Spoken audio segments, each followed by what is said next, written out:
Have you ever noticed how some people can talk for hours about football? They argue, they shout, they celebrate, as if their opinion could actually change the score. Every weekend, the same ritual. Screens glowing, hearts racing. It's passion, they say. It's life. But then, there's you, the one who doesn't watch. And every time, someone asks with disbelief, "Bro, how can you not like football?" But what if not watching says more about your psychology than the game itself? See, not watching football isn't rebellion. It's reflection. It's about where your focus goes and what your mind values. Psychologists call it value dissonance. When society celebrates something your brain simply doesn't respond to. You're not rejecting the sport. You're realizing it doesn't feed your mind. Let's start with the first type, the self-focused thinker. They don't hate the game, they just don't feel it.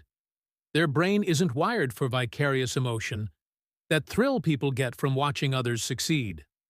While the crowd screams for a goal, they're thinking, why should I care about people I don't even know? They get their dopamine from progress, not spectacle. Their sense of worth doesn't come from belonging to a crowd. It comes from building something real. Psychologists say they have low external validation needs and high self-regulation. Cold? Number.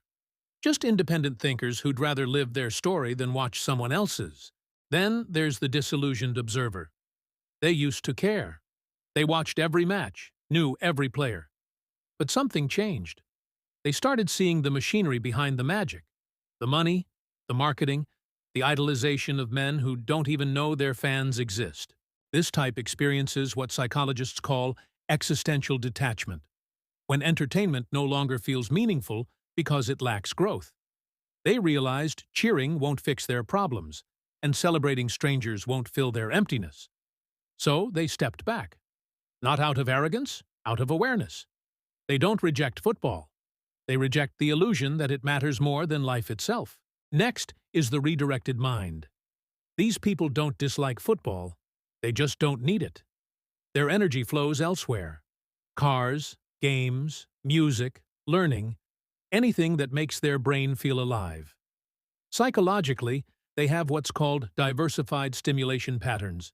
They get dopamine from variety, from relevance, from creation. Football feels predictable, but designing, exploring, creating, that gives them meaning. They don't lack passion. They've simply redirected it. And finally, the honest realist. The ones who say, why should I watch millionaires chase a ball while I'm out here fighting for rent? They're not bitter. They're real. For them, football isn't escape. It's a reminder. A mirror reflecting the distance between their life and the dream. They're not numb, just done with illusions. Why invest emotion in something that gives nothing back? They choose truth over distraction. So maybe you don't watch football not because you're lazy, but because you see the world differently. When your focus is on building, learning, and creating, it's hard to get excited about watching someone else's story. So tell me, which one are you? The thinker? The observer?